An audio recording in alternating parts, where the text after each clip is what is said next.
So I want to transition to talking more about research in AR, VR, and MR.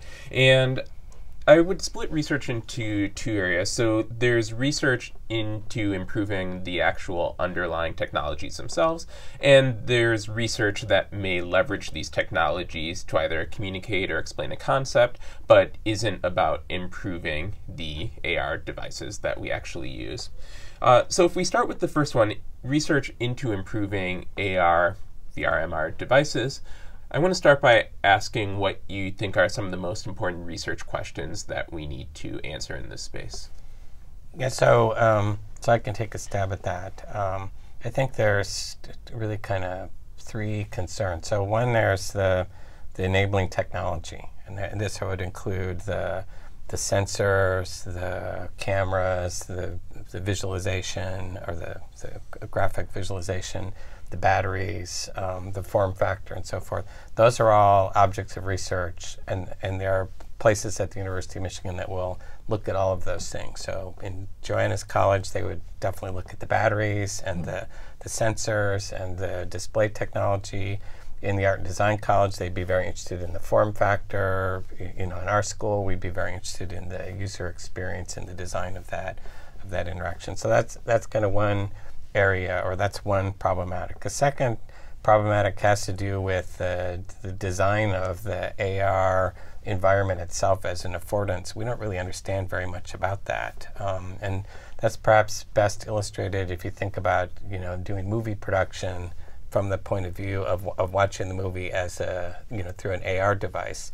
Like, where do you hide the cameras, right? Because if I pan around, now I can see 360 degrees. Where are the sound guys and the director and everyone else? So that's a second kind of a problem. And then there's a whole third area in my mind that have to do with the ethics and the aesthetics of augmented reality. And we saw a little of this with the introduction of Google Glass.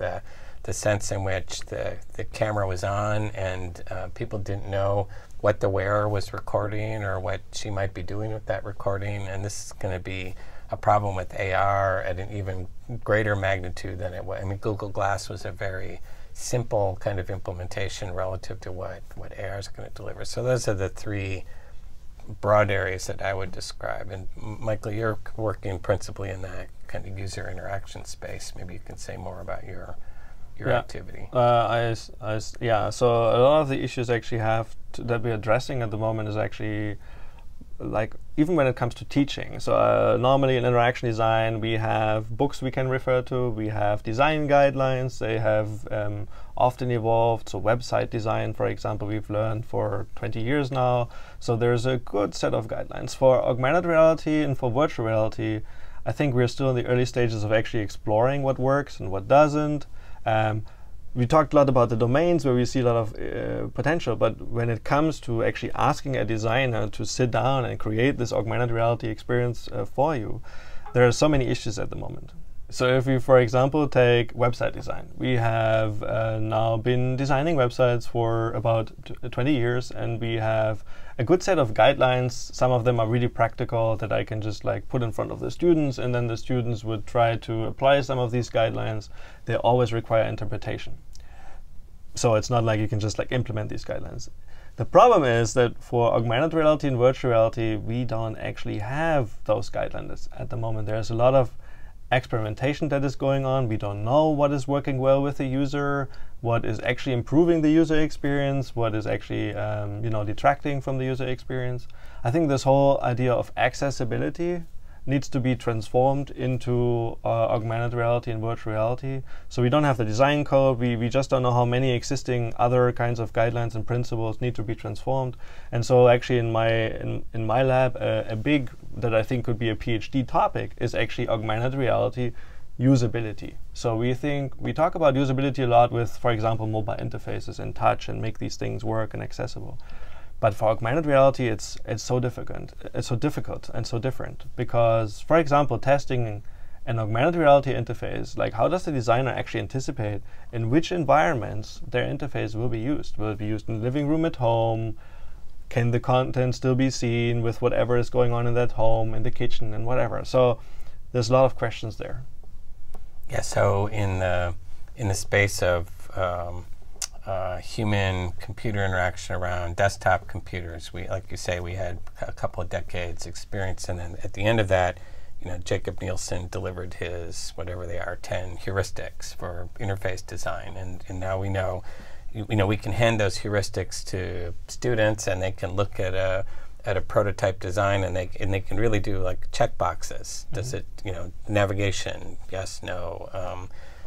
Legibility, yes, no, that kind of thing. But we don't have that at all for augmented reality. And I think that almost all of these technologies take off when you get to the point where the heuristics can be communicated efficiently, and then a relatively novice designer can take those heuristics and quickly advance the state of the art. And then you'll get a lot of Me Too stuff, which happened with the graphical user interface, as people, Steve Jobs is the best example. He got the tour of the Palo Alto Research Center, and he saw all the stuff that Xerox was doing, and he said, I want to have some of that, and then he went back and built the Lisa. The story would be nice if it was he went back and built the Mac, but he went back and did the Lisa, and then, which failed, and then they got the Mac. So we don't even have the Lisa equivalent in the AR space right now. Well, and to tie it back to the education space, we don't even know what educational concepts are best suited to be put into AR, VR. We have our guesses, we have our hypotheses that, anything that's three-dimensional could, in principle, benefit from being put in AR, VR, but we don't know what the design principles there are either, and so we need to develop those as well so that teachers can recognize what they can virtualize or augment rather than taking their entire curriculum and dumping it into AR, VR. You want to take certain parts that are going to be the most suitable for that kind of... And particularly if that's effortful. That's right. So if you're going to invest the effort, you want to make sure that that is going to produce the biggest payout. That's right. In terms of learning outcomes. Mm-hmm. So for research that maybe isn't applied to AR, VR, and MR directly, but might leverage it to improve communication, to improve collaboration, especially remote collaboration, how do you see these technologies fitting in? Well, I'm really excited about using these technologies to examine new ways of trying to accelerate science in particular. So for instance, as I was talking about before, if we take a crystal structure, currently we teach crystal structures that are pretty simple because it's easy to visualize on the page or even on a computer screen. But imagine if you take a fairly complicated crystal and now you can visualize it that much easier. You'll be able to accelerate understanding and expertise, the rate at which knowledge is absorbed by the student, if you will, to put it in those kinds of terms. And then if you can take a really complicated structure like a protein, for instance, and you put it into this space, you can start to manipulate it, and you can actually see how the ligands, for instance, can attach to the protein or not. I mean, it could really accelerate research. Normally the way we do this is, you have this chemical formula, again, that abstraction into a single line. That's not going to tell you very much about the conformation of the molecule. It's only once you see the molecule that you can really start to make advances in that kind of physical intuition. And also other areas are looking at how metals deform, for instance, looking at the structure of grain boundaries. Currently we have technologies called transmission electron microscopy, where we look at the structure of a material, and the way we do it is we look through the material and then we project a three-dimensional material onto a two-dimensional page. And so we have to infer a lot about the structure of that material because we're looking through it, and we can't tell, is this feature that we're looking at is it in the middle, or is it at either side, and how is it interacting with this other thing? It really does complicate interpretation of nanomaterials, for instance. So I can imagine creating a whole new way of visualizing these kinds of structures. I mean, the critical views of the DNA molecule look like Rorschach blots when you see them, because it's the pattern caused when the diffraction pattern. The diffraction pattern, and you have to. So you're really doing a very complex translation. First, you have to understand how that diffraction technology works in the first place. That's right. And then once you understand that, you have to understand what characteristic pattern would it produce. That's right. And then which pattern is signature of the structure that you believe it might have. You know, that's such an elegant thing to see that once you understand, you know, what the double helix structure is, you see that that is the only form that you could get from the diffraction pattern. But again, you're going through all the abstraction, I know, right? Because diffraction, you're looking at the material, you're looking at the molecule in frequency space instead of in real physical space that we exist in. So it is really complicated. And that's why diffraction is so powerful, is that it's a very simple thing. It takes the average pattern for the entire material. But here we can actually look at individual molecules in a way that isn't possible, or is just now becoming possible. And then also multidimensionality is another area that could be very interesting. So, you know, we think about 3 dimensions, you know, X, Y, Z. There's the 4th dimension, which is time. But there are other dimensions that you can also start thinking about, like composition. So if you take an alloy, for instance, that has, you know, a binary alloy, has 2 components, or 3 or 4, you can start to really think about how to visualize all those different dimensions. So you have position in 3-dimensional space. We have composition, different kinds of composition, and then we can also superimpose over that time evolution. So this entire thing becomes, you know, it's very complicated just to imagine the computational power necessary to do this. But if we had it, the physics that we can understand, and then the materials that we can design because of that newfound physics, it's pretty exciting. Yeah, so as you were asking about how augmented reality is going to transform research, and I was thinking about like 2 things. One is research is all about sharing knowledge, and right now the way it works is the scientists are very busy around certain times of the year to prepare for these conferences. These conferences are really big physical events where you bring together lots of people across the globe to share their knowledge. They give presentations. I believe that that model will probably become more flexible. In fact, there's already the beginnings of these kinds of changing the way we actually present and disseminate information. And I think the other thing that was going through my head is also some of the research that's going on in my lab. For example, one is a project where we're designing a future web browser. So a web browser that actually makes use of augmented reality. The way we share links at the moment is we copy these kinds of strings, these URLs, maybe we bookmark them, and maybe we have fancy ways to exchange them. But it comes down to that. But if I in the future just place it right in front of you with, I take my smartphone and place it here and you grab it from there, I feel like it changes both the interactions, it changes the meaning. Actually, what does it mean? Is this now physically placed here?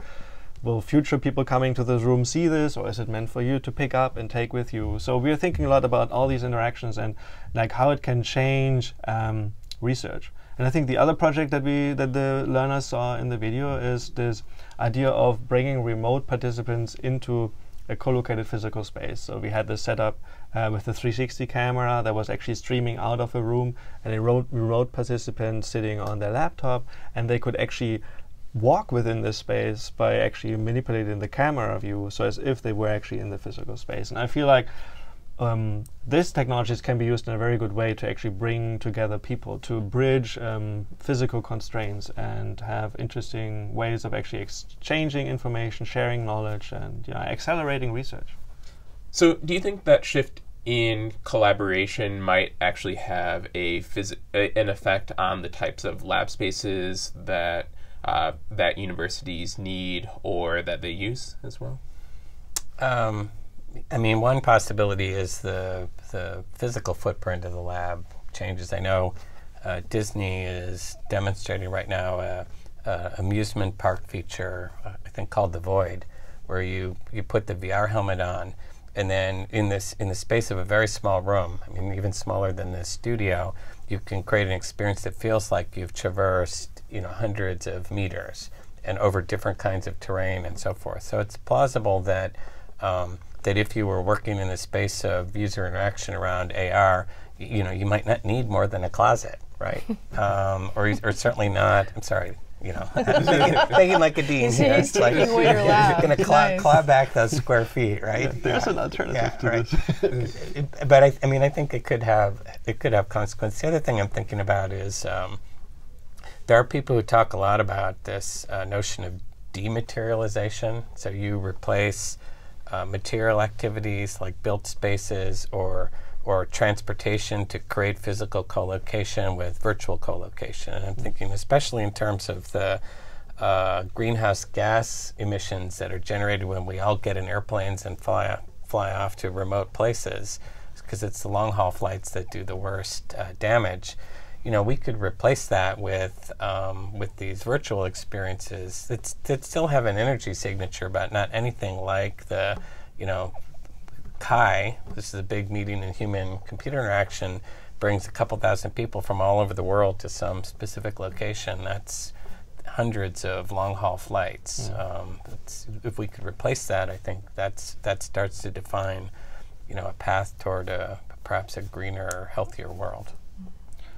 In fact, as Kai is introducing some of these ideas at the work that happens before a conference, when actually people select those papers that are kind of the best and should make the batch for this year, they have been introducing this idea. So what if we do not actually physically meet, so it's 200 people before the 3,000 people come together?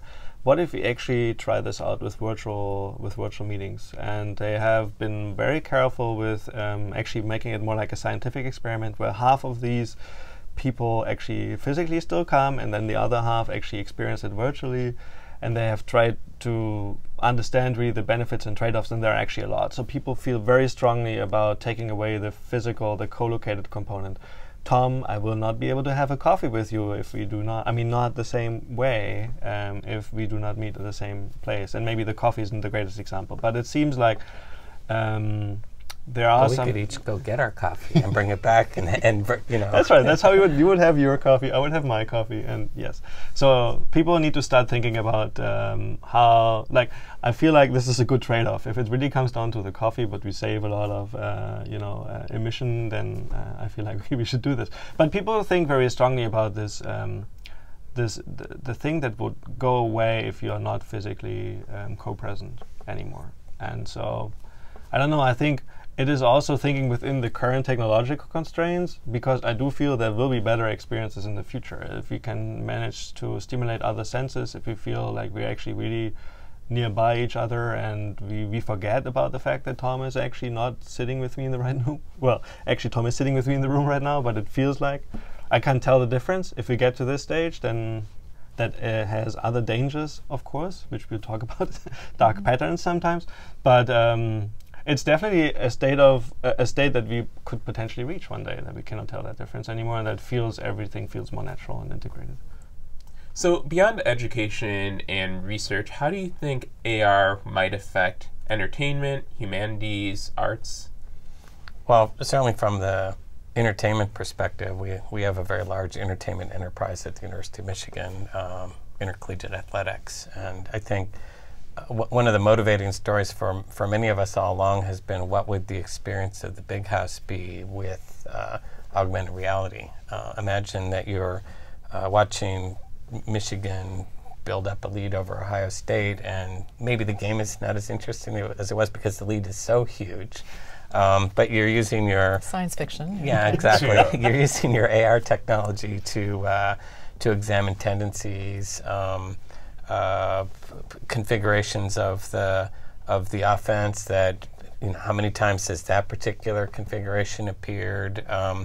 The players are all instrumented, so you could start to get some sense of which players have experienced excessive load, or what the average load is for the whole team, and whether that makes it likely that the coach will go for it on fourth down or punt. You know, a lot of things that you see when you're watching the telecast, the line of gain, the probabilities for the made field goal by distance from the goal line, and that kind of thing could be part of the stadium experience. Having said that, there are a bunch of technological barriers that have to be surmounted. The big one is we just don't know how to beam the Wi-Fi signal down into that hole in the ground right now. So if we could, which your colleagues I think are working on in electrical engineering, if we could solve that one, and then the form factor has to be cheap enough, and then, you know, we have to produce the content. But I think that could be a very, we're already seeing some augmentation of the game day experience. Like, you can get the special FM headsets that give you the play-by-play, and